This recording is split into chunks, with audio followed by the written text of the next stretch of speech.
যে তুমি বারবার ক্ষতির সম্মুখীন হচ্ছ, কিন্তু শেষবারের মতো যখন তুমি এই সিদ্ধান্ত গ্রহণ করবে তোমার যত চাওয়া পাওয়া আছে তার মাঝে সবচেয়ে বড় চাওয়া পাওয়া হলো তোমার মালিককে খুশি করা, যখন তুমি সবকিছুর উপরে আল্লাহর সন্তুষ্টিকে প্রাধান্য দাও, যখন তুমি সত্যিকার অর্থে তোমার অন্তর থেকে এটা করতে পারবে, একমাত্র তখনই, যেহেতু তিনি শক্তিধর জানেন, আল্লাহ এইমাত্র আমাদের শেখালেন যখন তুমি দুর্বল কাউকে পেতে চাও তখন তুমিও দুর্বল হয়ে পড়ো, কিন্তু তুমি যদি আল্লাহকে চাও যিনি শক্তিধর এবং মহাপরাক্রমশালী, তাহলে এটা তোমাকে কেমন করে তুলবে?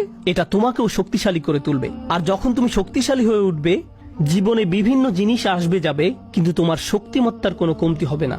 যে জিনিসের পেছনে তুমি ছুটছো তা ভেঙে পড়ার কারণে তখন তুমি আর ভেঙে পড়বে না, কারণ তুমি দুনিয়ার এসব তুচ্ছ জিনিসের চেয়েও অনেক অনেক উচ্চ একজনের সন্তুষ্টির অন্বেষণ করছো। আমি বলছি না যে আপনি এই দুনিয়ার কোনো কিছু চাইতে পারবেন না, কিন্তু আয়াতটি আমাদেরকে একটি ব্যাপারে শিক্ষা দিচ্ছে। আমরা যখন এসব পার্থিব বিষয় কামনা করব, আমরা